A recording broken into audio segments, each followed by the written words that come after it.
Hello বন্ধুরা, welcome back to my mini blog. অনেকদিন পর ব্লগ নিয়ে আসলাম, কারণ কি জানো তো, প্রচণ্ড পরিমাণে বৃষ্টি হচ্ছে বাইরে। বৃষ্টি শুধু না, বৃষ্টির সঙ্গে হাওয়া হচ্ছে। তোমাদের ওইদিকে কীরকম কী হচ্ছে তা তো আমি জানি না, তো আমাদের এদিকের পরিস্থিতিটা তোমাদের বলছি। তো সেই জন্য তো কোনো রকম ভিডিও করতে পারছি না। আর কি বলো তো, বাড়ির কাজের ফাঁকে আমি তো যখনই ফাঁক পাই তখনই ভিডিও করি। তো যে কারণে কাজ তো হয়ে গেছে, বাড়ির কাজ, কিন্তু ভিডিও করতে পারছি না। তো কী করবো না করবো বুঝতে পারছি না, তাই ভাবলাম একটু তোমাদের সঙ্গে ব্লগ শেয়ার করি। আর বড় ব্লগও আজকে করছি, সেটা তো আজকে তোমরা দেখতে পারবে না, আর সেটা আগামীকালকে দুটোর সময় দেবো।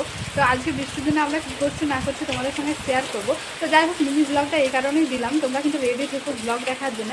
আর আরেকটা কোয়েশ্চেন তোমাদেরকে, বৃষ্টির দিনে তোমাদের কী কী খেতে ইচ্ছে হয়? অনেকেই বলে যে বৃষ্টি হলে খিচুড়ি খেতে ইচ্ছে হয়, কিন্তু আমার একদম খিচুড়ি খেতে ভালো লাগে না। তো আমি আজকে ঝাল ঝাল লাল লাল মাংস দিয়ে ভাত খাবো বলেছি। তোমাদের দাদাভাই সে মাংস আনতে বলেছি, ও নিয়েও এসেছে। তো চলো।